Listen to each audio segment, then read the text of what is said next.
Good evening and welcome. This is Coaches Connection, and I deliberately wearing my TKR jersey this evening. I had to show them a little bit.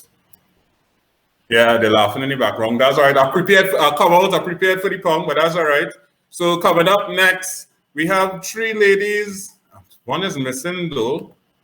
Three ladies from TKR's all. Give me TKR, Lush. I'll go get. Yeah, boy. From St. Kitts and Nevis Patriots. Thank you. Oh, where's Lyeesel? Where's Lee? You all can find Lee? Control all this up now. Come on. A little bit here. Where's Lyeesel? Asia? Yeah, I know message on. Okay. So this is Coaches Connection, a special Coaches Connection. Asha Joseph is back. Yes, I'm back finally. You know, the good thing about this job here is leave with pay and leave without pay. It don't make a difference. You always have a space here for Asha. Welcome back. Let me see. Lyeesel popped on a little while ago, but I don't know where she went. But we'll start anyway. She'll pop back in. So this is Coaches Connection.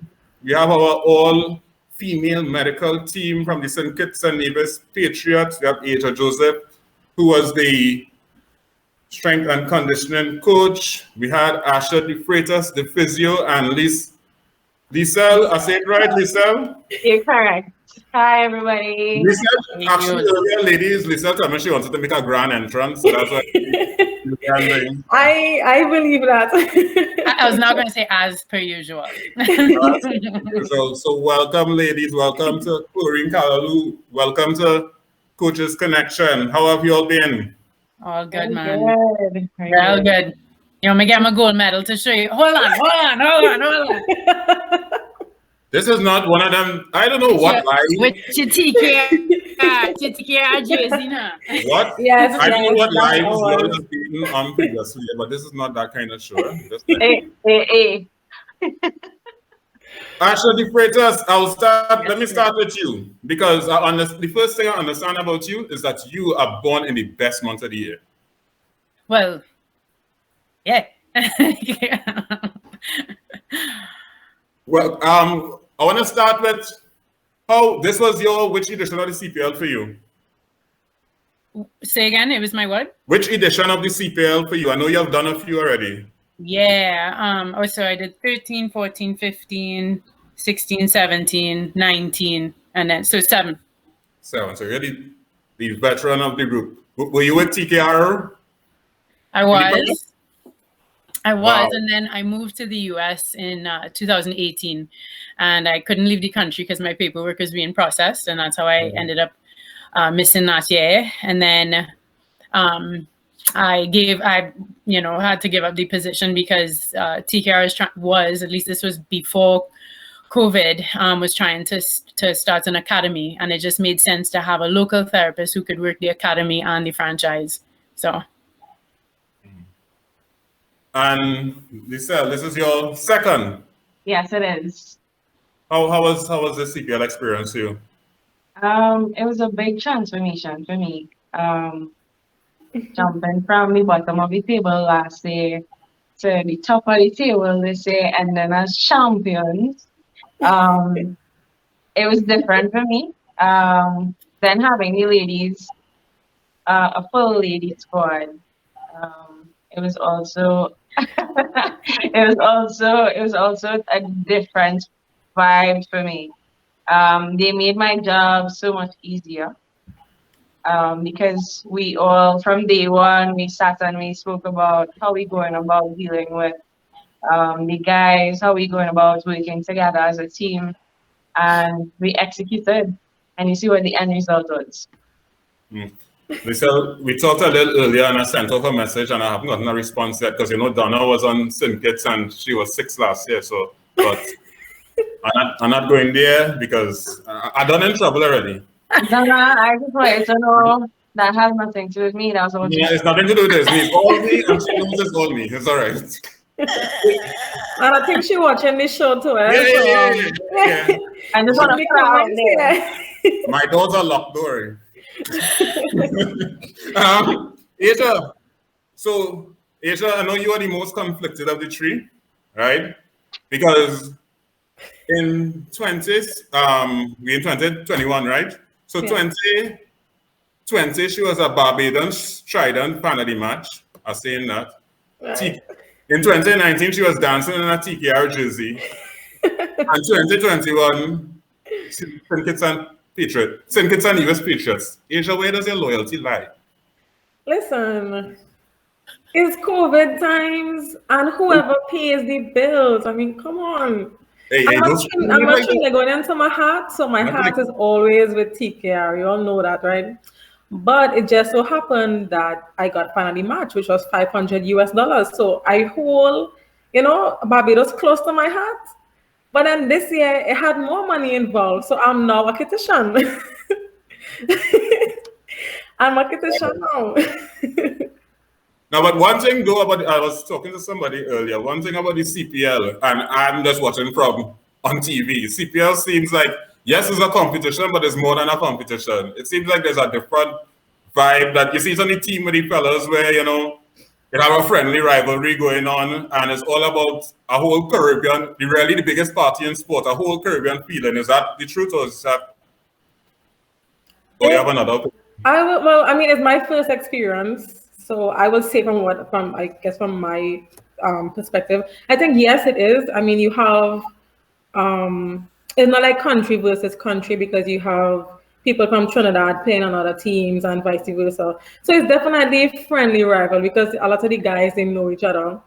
And sometimes in competition, that can be a problem because yes, it's rivalry, but it can be friendly rivalry. And when that happens, like people don't focus on winning. Yes, I think they just wanna again friendly rivalry. But yes, definitely from what I saw on and off the field, it was definitely the biggest party. Listen, are you a competition as well now too? Don't lie. It's a shunt on my heart.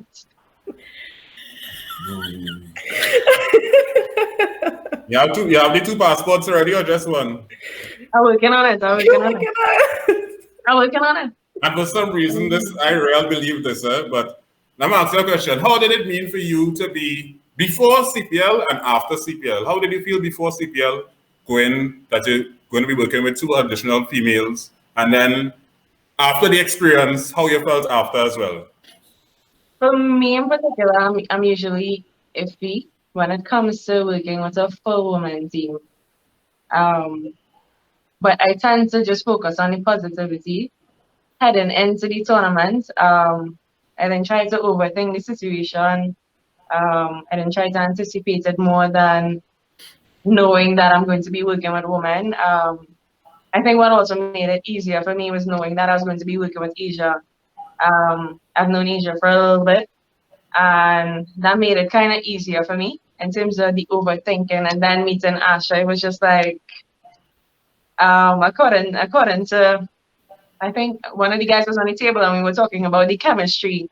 And he was like, why women like to complicate things so much? You're talking about chemistry and it's only been a week, like, and it was serious, like. That was forward. I think it was forward. Like day one, we just all connected and we did what we had to do. Same for you, Asha? Yeah, man. Yeah, go ahead. Yeah, I was looking forward to having all women because, well, having done different CPLs, I knew this was going to be an eye catcher, right? So I was really excited. I mean, when you have too much estrogen or too much testosterone, there's always that chance that things are not going to go as smoothly. But that was not our case, and it was obvious from the beginning. So in anticipation of the competition, I reached out to both of them, created the group chat so we could just start getting to know each other and stuff a little bit. Asia and Lee knew each other from before, but neither of them knew me from before, and I'm also a little bit older than them. So, there was a little bit of room or need, a little bit of time needed to get to know each other and stuff like that. But our personalities just all meshed so well, and I couldn't ask for a better team, and the results show. Asha, can you tell me a little bit about what is your in this dynamic? I know you have plenty hats, but what is your role as a physio in this dynamic? So my profession is actually called athletic training. Right. It's a terrible name, and I quarrel about it all the time. But it's basically rehab that's structured for the active person. So the active person doesn't want to stay down. They're not afraid of a little discomfort if that's what they need to do in their rehab. And so the rehab style tends to be a little more aggressive. Athletic trainers also need to be more like team players.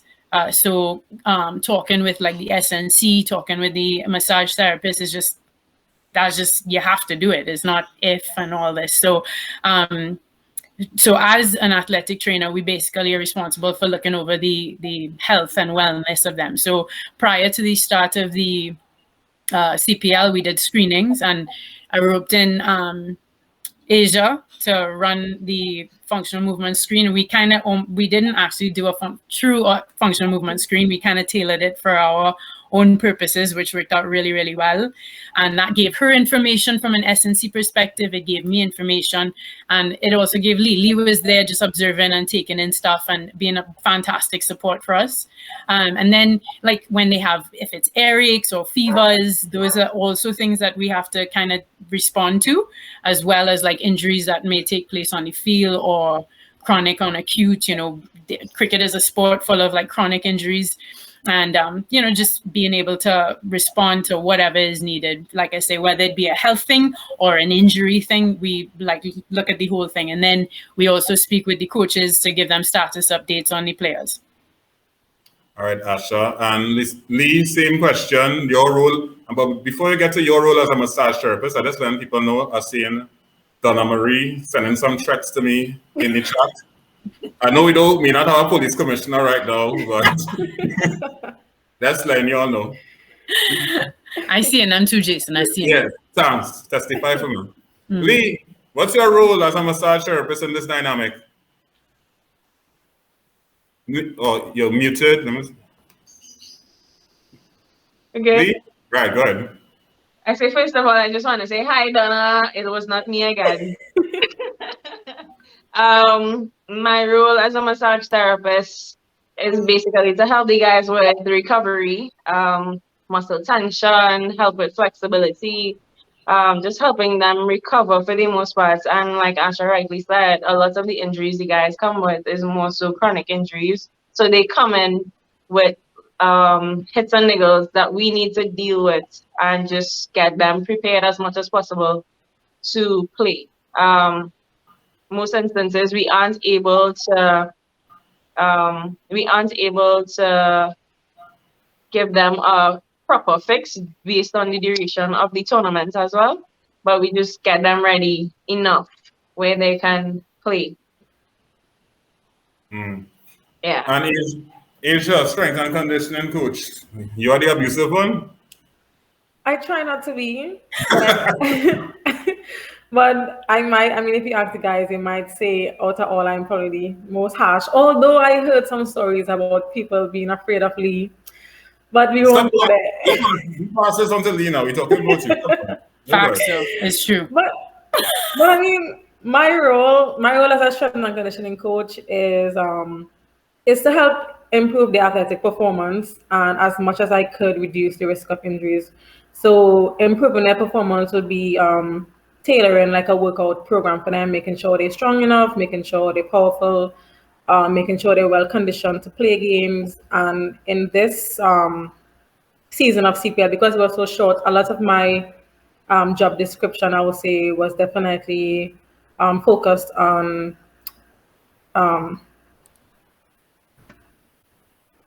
recovery. Why that one not coming to my head? Recovery.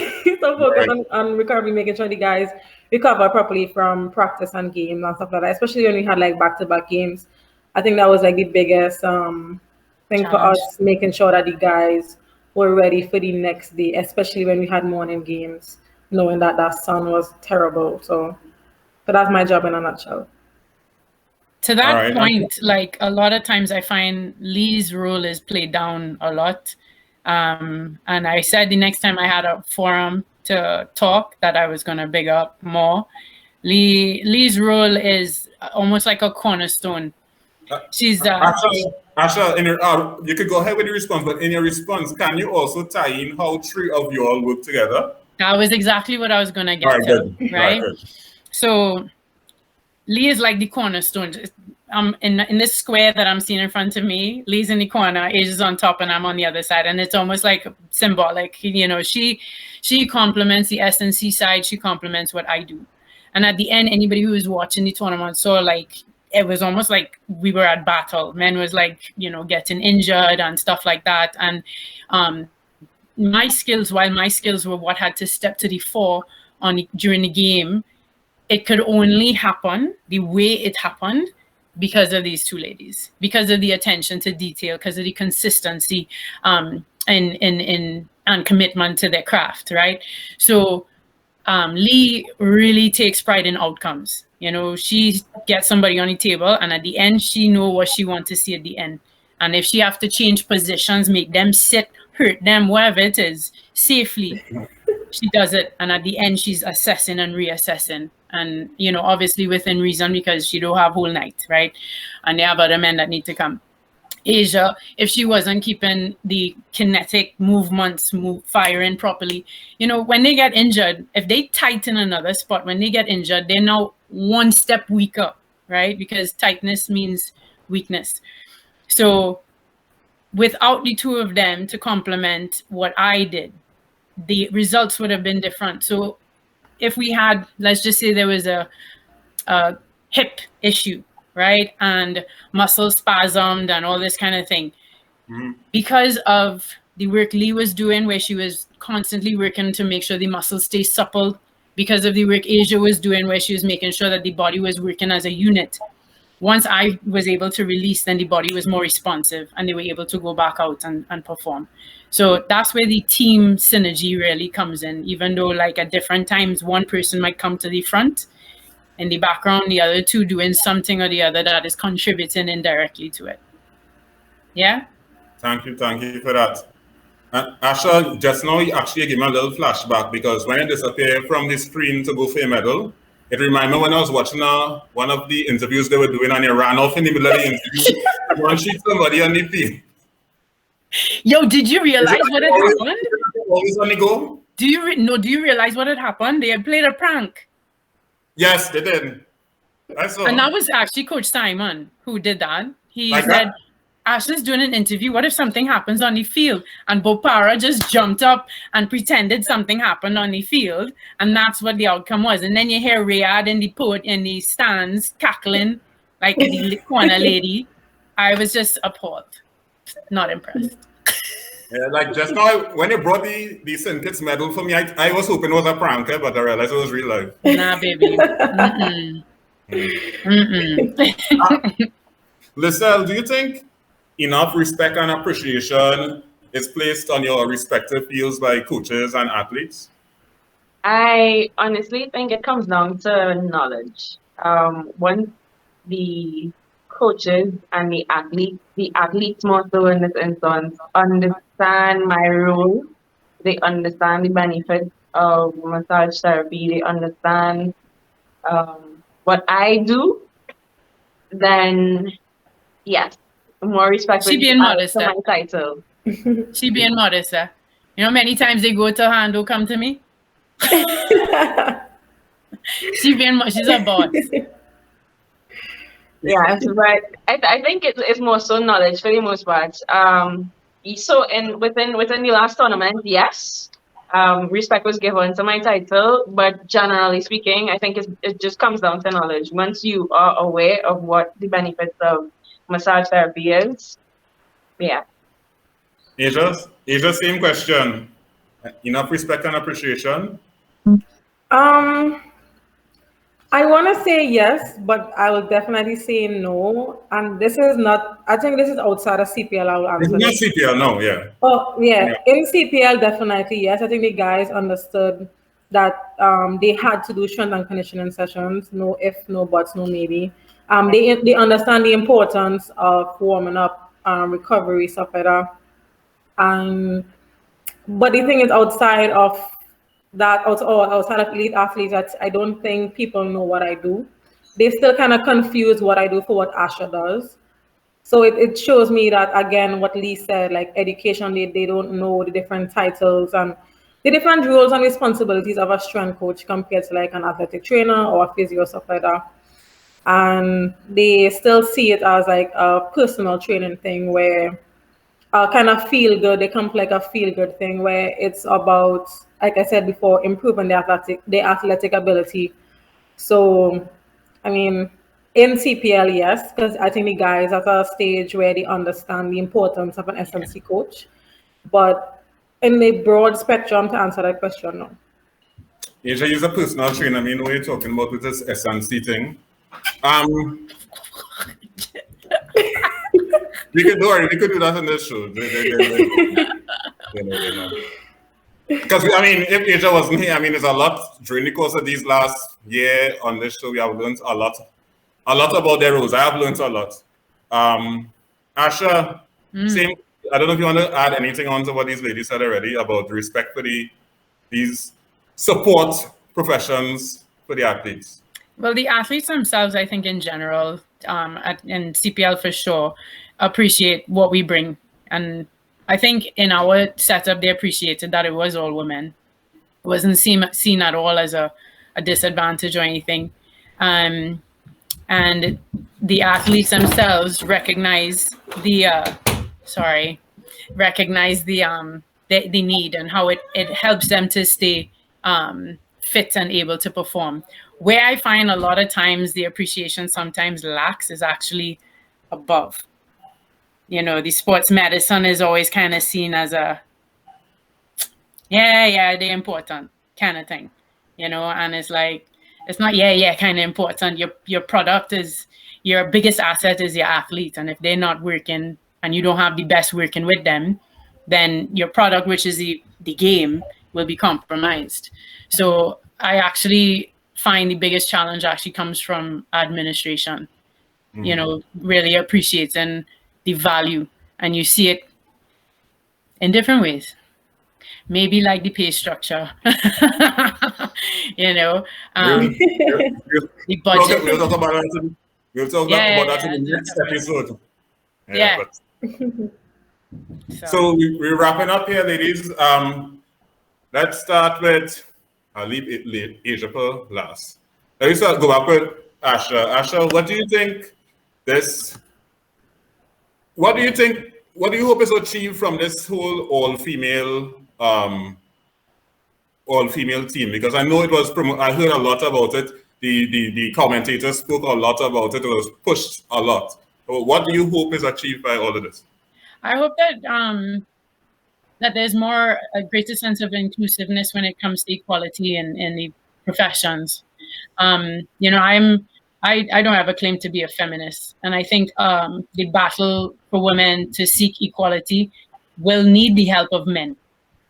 So what I hope came out of this experience is the visibility among men for women in these roles, you know, and that women, given the opportunity, can meet any expectation. And surpass. You what? And surpass. Exactly. And surpass.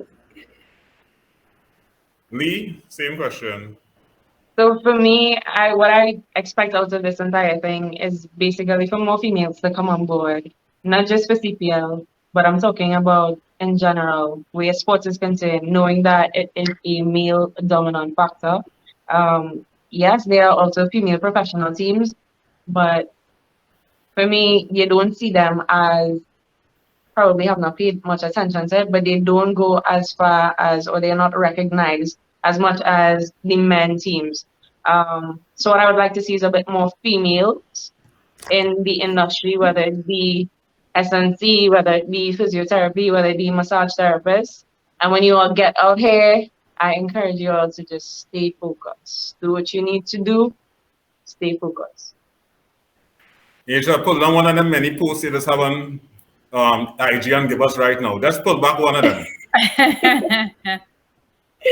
Tell us how you feel about it. Okay, so I hope to inspire. I hope we inspired and motivated like other females to not be afraid to step into a male-dominated field. I mean, I've seen good male like coaches. I've seen bad male coaches, and same goes for the women. So like, don't be intimidated or be afraid to be the first or the only. Like that should be something you should take pride in. So I really hope that we inspired other women to get into athletics and know that like we could do our job. Same like what Asha said, you know, we work hard just as men, and like you, Jason, rightfully said, sometimes we might surpass them. And you know, like so that's definitely my takeaway from all this is to kind of just inspire other women to step to the forefront and be like, okay, this is our job, and whether it's male athletes, female athletes, like it's a job. You have to get the job done at the end of the day. So. Thank you very much, Asia, Joseph, Lyeesel, Sealey, Asha, DeFreitas. I'm hoping to see a all-female West Indies medical team in the future. No problem. Can I copy this and just tag Dr. Oba on this? You want this? I mean, first time, and you all just tag everybody. Don't worry, we'll tag everybody. We're gonna cut this part. That's this last part. We're gonna cut it and we'll send it to each of you, and you post it up and yes, get definitely. I mean, yes, results. I'll tag them. I'll tag West Indies. I'll tag everybody. everybody. No, but I mean, you all have really been inspiration. I see Auntie Bev is here. Asia, Auntie Bev, you're Hi, Auntie Bevy. She said pleasant evening. Stefan Otley just pop on. Auntie Bev say I'm woman power. But thank you for providing inspiration for Trinidad and Tobago. Thank you for supporting SimKids, which is like also a Trinidad and Tobago team. Wherever Dwayne is, you have to think is a Trini team, man. Team. No, but I mean, most of us, you know, if TKR didn't win, we want to SimKids to win. But for sure. That's all right. And we're happy for all the extras that hopefully you all will get. Thank you very much. Yes. Thanks for having me. Thank you very much. And congratulations, ladies. Yes. Thank you. Bye. Much appreciated. Bye, guys. Bye-bye. Bye.